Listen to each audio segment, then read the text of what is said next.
Well, we're back, and we left you with some commonalities, some things that we hope to have intrigued you with discussions with your friends and your colleagues of what commonalities do we bring, regardless of the color of our skin. And thinking about that Charles Johnson quote that only 1% of what we bring separates us, right, and that's our complexion, but it's 99% of our lives that are similar, and that's what we ought to highlight. That's what we might be able to build upon. And I left then with the question of, so if we have so much in common, why are things so bad? If we have so much in common, why is there the division? Why are there the barriers that we see and that we face, that we have to hop over, jump over? Why is there the chasm between us? So those are some of the problematic points that we need to discuss. And maybe to get us started in this, another quote by Philip Randolph. This is pretty good stuff right here from Philip Randolph. He's written, "People often hate each other because they fear each other. They fear each other because they do not know each other. They do not know each other because they cannot communicate. They cannot communicate because they are separated." So the challenge is to bring us together, to mend that separatedness that we see and that is apparent. And maybe mending that will help us communicate. Therefore, that will then help us know each other better, and therefore will help lessen the fear and bring us together. That gets us started. Yeah, that's a good jumping off point in reference to this separation.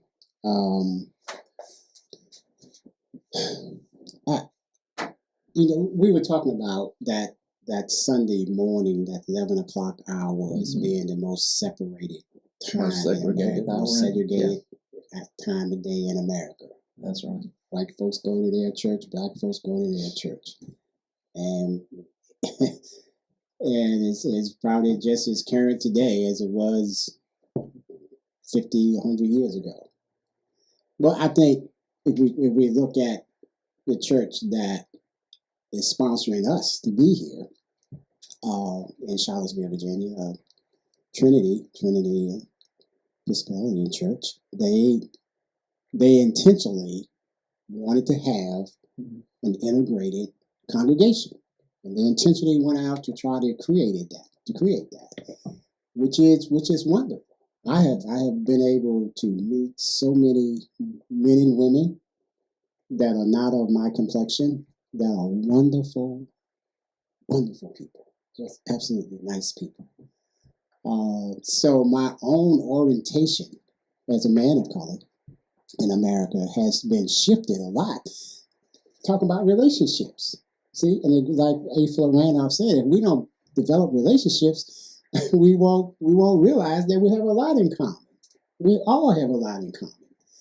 I think there's our culture is so geared towards media stuff, and if I'm a hate monger and I find a way to say something that's going to get the media people running to put me on their television shows, then America, the rest of everyone else, because of my own issues, that I got to create this foolishness and hate, and the media people are going to run to me, that I'm likely to influence others to think the same way I'm thinking. And I don't know, it's such a thin line between responsibilities, as far as what you, as a media executive or producer, freedom of speech comes with liabilities. It does. It really does come with. It comes with a lot of liabilities in this country, and I think when we talk about freedom, we have to be careful, because I think the one thing that keeps us separated is it seems to be very easy to manipulate folks to believe one thing that may not have any foundation or truth in it at all. And I don't know how we fix that, but at least we can start talking about it. And maybe greater minds than the two of us got the answer. But if we don't start talking about it as men just trying to be decent men, and like you said, it's probably a lot of other men just like us, just trying to say something that can help bring men together. Because until men change, nothing's going to change in this country. Nothing. We always say, we've said this before, we always like to talk about our leadership, and we're the head of this, we're the head of the household, we're the head of a business, we're always the head. Well, if you're going to be the head, men, then take the leadership role to look at our internal issues in regard to the amount of problems that we have, that if we come together as brothers and begin to address this as brothers, as we come together to address this to create a better outcome for ourselves, then it's going to benefit everybody. But until we cross that bridge, I just see just a repeat. It's just a repeat. And I think that's where we got to be able to get to at some point. Yeah, I think you hit it you connected it to the quote that I just mentioned. We haven't talked. Right. We don't talk regularly. Mm-hmm. And that's what we need. So we need dialogue. We need this dialogue. Right. So that's why we're doing this. Mm-hmm. This is a good start, a good example, but we need many of these efforts going around. We just need it to be more common. And, I do think one of the commonalities that maybe we didn't throw out early on was that, again, not to sound in a sexist way, but to address the men, because our focus here is on counsel of men here. There's sort of a commonality. One commonality is sort of the reluctance to be vulnerable, because we might fear that how others might look at us when we're vulnerable. Yeah. I remember I was made fun of because I cried when I was a child a lot when my feelings were hurt. Oh, yeah. Men don't cry. Right, men don't cry. My parents were wise and said, people cry, whether you're a man or a woman. So I remember having the freedom to cry, and I think that has really helped me over time. My point is, though, that there is that reluctancy to be vulnerable, and that's what we're asking for in these conversations. And that's where talking takes on a different level of just chit-chat, but where we can truly listen and where we can truly share what's going on. And maybe that will help mend that separatedness. That will help tie us more together and heal. And that's what needs to happen to bring this separatedness, to bring the dividedness together. Yeah, I think you're right. It's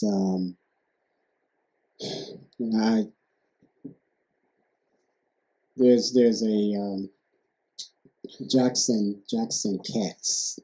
He has done a lot of research in regard to what we call the hyperness of men. And he talks about this thing he calls sideline behaviors, that I can know that a friend of mine or just somebody I have an acquaintance with, a guy, is being abusive to his wife. I can see how he's trying to treat his children. He's real hard and mean and speaks very rough terms to them. And the sideline behavior in me will not allow me to address that with him. I would never say anything to him about how he treats his family, because in our man book, when we talk about the man rules, you don't talk to me about my family. You see, and most men have that built-in response that if I were to come to you and say, "Hey, Ron, I see that sometimes you sound a little rough with your wife." You go, "What?" You don't talk to me about my family. Stay out of my business. Stay out of my business. You see, they're the catch-all. Yeah. But I care for you. And I'm just what I see, it just makes me concerned. I care for you. Mm-hmm. Is anything we can talk about? Most men won't do that. That's what Jackson talks about, that sideline behavior. It's an interesting term. And I think a lot of men, it's like when you know a man, every man that has committed an act of domestic violence probably has some people that know he's that way. Okay? But nobody has never found the courage. Men, women probably talk a lot about relationships, but we don't talk a lot about intimate relationships. But most men that have that tendency to be rough, be violent, be unfaithful, we don't address that with that brother because that's out of it. That's not part of the rules when you talk about what you can talk about with another man. And we should. Because the saddest thing that I've seen a lot of men end up doing wrong, they could know a brother that's having a lot of issues, a lot of emotional issues, and he commits an act of domestic violence that results in him killing his wife and then killing himself, right? And the first group of people that's going to show up to be pallbearers are the guys that knew this all the time. They just never had the courage to say anything to him about that behavior. I've seen it in my professional life. And it's a sad thing to see, you know. And it's one of those subjects that men don't like. Well, I'm saying don't like. We're just not comfortable talking about one of these realities. Now, those that work in the area of domestic violence, particularly women, I'm talking their talk. This is what they talk about and try to train people to do all the time, particularly women. You know the red flags in a relationship. We don't do that in our culture. And that's one of the reasons why men are so uncomfortable to address a brother that's drinking too much. That's I use this term, just kind of like one term come to my head is street term, holding around too much. You know, just cheating on his wife, just doing all kinds of crazy stuff, drinking too much, just doing all kinds of crazy behaviors. And all we're saying, yeah, that's crazy, Jim. You know, Jim just like that. But as soon as Jim he may commit an act, he may hurt himself. Let's just say if Jim decided one day, I'm done, I'm tired, and put a bullet in his head and kill himself. And everybody's shocked. And I go like, why are we shocked? We all knew he had this capacity to do stuff like this. Everybody knew it. Everybody knew Jim would probably do something like this. Always carried around a gun and all that kind of stuff. But we won't cross that bridge when we talk about these delicate, very delicate issues that men are having every single day. But we talk about a bridge we haven't crossed as far as being able to really get into the heart and soul of what drives most men when we talk about their relationships. If you meet a brother that's been married 4 times, and I say, well, what's the common denominator in marriages? Well, the first one was this, the second one was this, third one. I say, the common denominator is you. You're the common denominator. But just being able to talk to men about relationships it requires a certain comfort level, and I think we are really trained. You have to have a certain amount of sensitivity and training. Is what I picked this up from one of my partners about what we call compassionate confrontation. It can be a confrontation, but it's done in a sense of compassion. You see, it's like I think the greatest compassionate confrontator that I ever known about was Jesus Christ.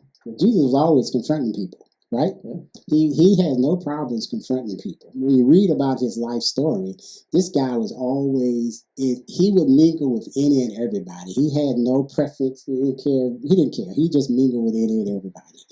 And it was always done with a sense of compassion, in a sense of caring, in a sense of patience and kindness. Now, those words, you don't hear a lot when you talk about men, when you talk about describe a man, patience, kindness, compassion. Yeah. That's not in our vocabulary. You see, so and we got to do a better job with just raising boys with those characteristics. And until we do that, we're just going to have a repeat of some of these common issues that seem to always pop up in the male culture. And it's I just think America as a whole can be so much better if we can just raise boys in a different way and help men to free themselves from chasing manhood. I like that term, chasing manhood, because you really can't catch it. You really can't put an age on it. You can't put an income on it. You can't put how many cars you have, how many children you have. It's hard to define manhood. And it's one of those elusive identity issues that we struggle with. Big time. And until we can start having that kind of conversation, I think that we got some work to do. Yeah, well, you certainly bring the expertise with how men deal with other men and the challenges that presents as we raise our sons or as we show an example to the younger generation of men. And maybe after a quick break, we'll come back and begin to explore a little bit more about, even though we have a lot in common, why are we so divided, and what do we need to do to get over that chasm so that we can be more together? Yeah.